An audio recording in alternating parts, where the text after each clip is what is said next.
Hey tribe, it's your mom of three in NYC. Back at you with another video. Hey, before we get into today's reading, I did want to apologize. So yesterday, January 1st, I had read, studied, and filmed Genesis chapters 1 through 7, and I began to upload the video. It was like 27 minutes. At 8:50 p.m., thinking by 9:30 it will be up. Lo and behold, I stayed up until after 11 and it was still uploading. It hadn't even begun processing yet. And so when I woke up this morning, I realized it had not been uploaded. And so I broke it into two parts, part 1 and part 2. And so that's why you see a part 1 and part 2 for day 1 up on January 2nd. My plan was for it to be up on January 1st. So going forward, if the video is longer than 13 or 14 minutes, I will break it up into 2 just so that I'm able to upload it without any problem. So I want to apologize for that. The plan was to have it up on January the 1st, day 1 of the year. Unfortunately, it did not go up until today, but today is January 2nd, and the reading for the review of Genesis chapters 8 through 14 will go up today. Okay, tribe? Okay. Oh! I just went straight into the business. Hello. If this is your first time here, welcome. My name is Teneza. I am the mom of 3 amazing kiddos here in NYC, and it's great to have you along this journey of mine. I'm reading the Bible for the first time ever, and I'm bringing my tribe.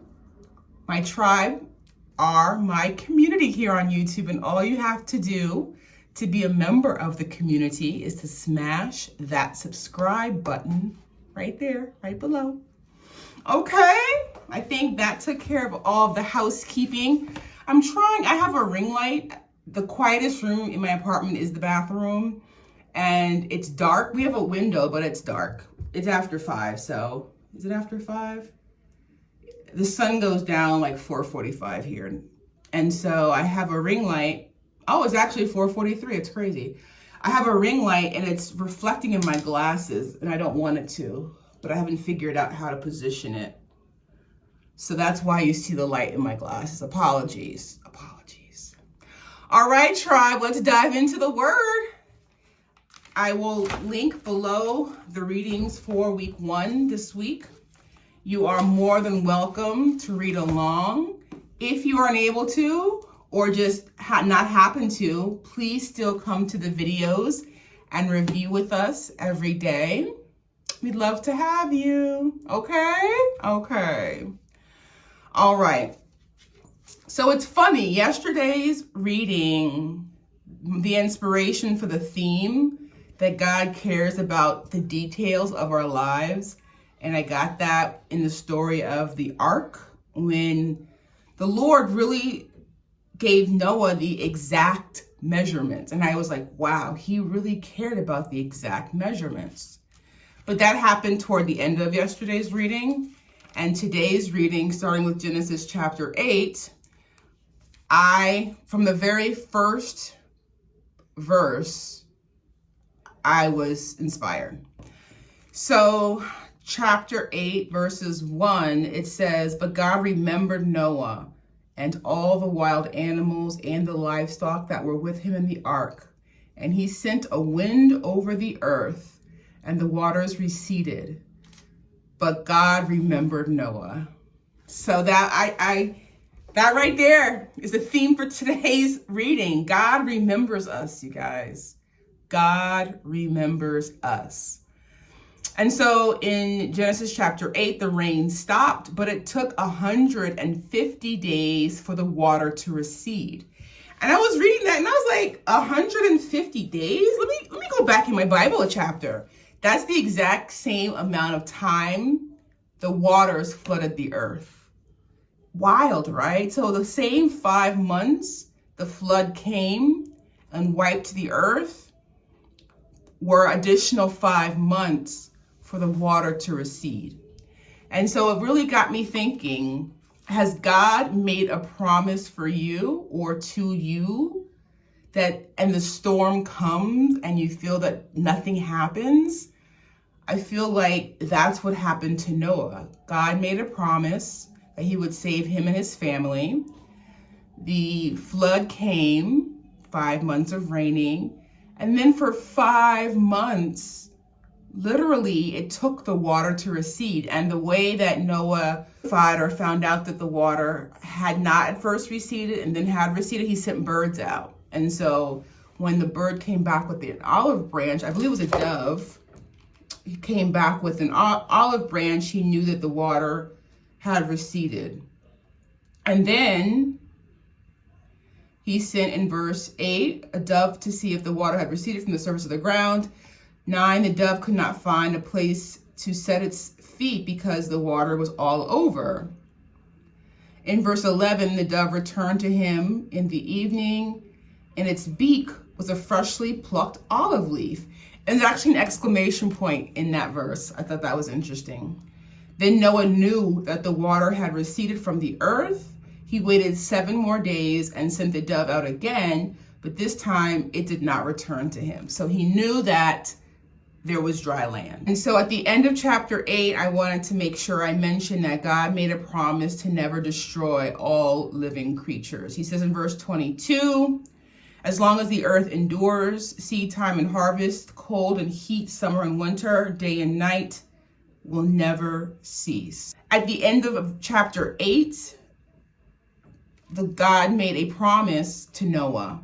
It says in verse 20, then Noah built an altar to the Lord, taking some of all the clean animals and clean birds. He sacrificed burnt offerings on it. In verse 21, the Lord smelled the pleasing aroma and said in his heart, quote, never again will I curse the ground because of man, even though every inclination of his heart is evil from childhood. Never again will I destroy all living creatures as I have done. So I think that that was a pretty powerful promise that God made to the earth. Thing that lives and moves will be food for you. Just as I gave you the green plants, I now give you everything. And so it was interesting. I read that a few times and I thought, were they vegetarian? Like, question, maybe I will do some researches. Before this, I know that back when we had Cain and Abel, right? When Cain was a farmer, he farmed the land for food. And so I thought, did they not eat meat before now? And now God allowed them to eat meat. So I want to do some research on that. Drop down in the comments below if you know the answer. And then in verses 12 through 17, I wanted to read this out to you guys because it was so beautiful and it showed, I have in my notes, the significance of a rainbow. So in verse 12, I'm reading the NIV version, you guys, and God said, this is a sign of the covenant I am making between me and you and every living creature with you, a covenant for all generations to come. I have set my rainbow in the clouds. It will be the sign of the covenant between me and the earth.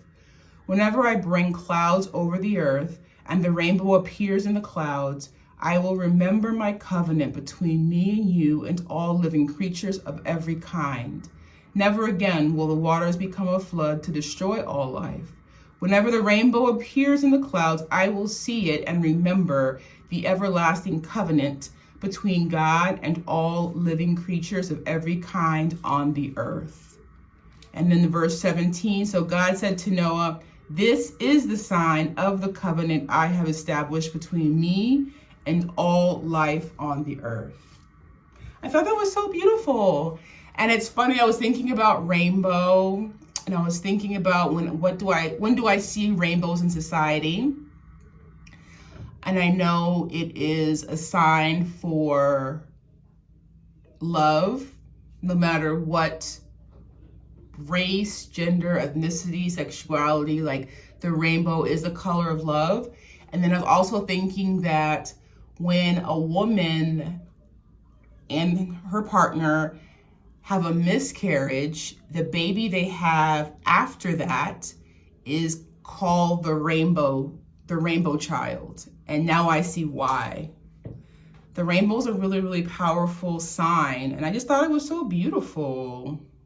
I thought it was really beautiful. Okay, guys. So in the second half of chapter 9, in verse 20, Noah becomes drunk. And Ham, I put in quote, he gossips. So he goes to his brothers, Shem and Japheth, to tell on their father. But they, instead of gossiping, they actually take action. And they show respect by entering into his tent where he's laying backwards as to not see him in his nakedness. And they cover him. And when Noah awakes, it says that he cursed Canaan. And I was confused. I said, but it was Ham was the one that went to tell his brothers about his drunkenness and nakedness. And I read it a few more times, and I realized that when he awoke, he cursed his grandson. And I put in my notes that sometimes sins of a father or a mother affect not them directly, but their descendants. And I thought that was like, whoa, that was kind of eye-opening. That sometimes things that we do, we don't always see the direct consequence, but there is a consequence to actions. So that was pretty powerful. Moving on to chapter 10 in Genesis, it begins with genealogy. And I wrote in my notes, I did a little family tree right here. So Noah had 3 sons, the 3 sons on the ark, Shem, Ham, and Japheth, and then their descendants are called the Semites. Shem's descendants were called the Semites, Ham, the Hamites, and Japheth, the Japhethites. I hope I'm saying that correctly. Alrighty, and then so that's chapter 10, the genealogy. In Genesis chapter, if you got anything else out of that, please leave it in the comments below. In chapter 11, this is the story of the Tower of Babel. And I was reading this tribe and I said, why? It says in verse 5, the Lord came down to see the city and the tower that the men were building. In verse 4, I'll back up a verse. They said, come, let us build ourselves a city, a tower that reaches to the heavens so that we may make a name for ourselves and not be scattered over the face of the whole earth. But the Lord came down to see the city and the tower that they were building. He said, if any one people speak the same language, they have begun to do this, and nothing they plan to do will be impossible for them. Come, let us go down and confuse their language so they will not understand each other.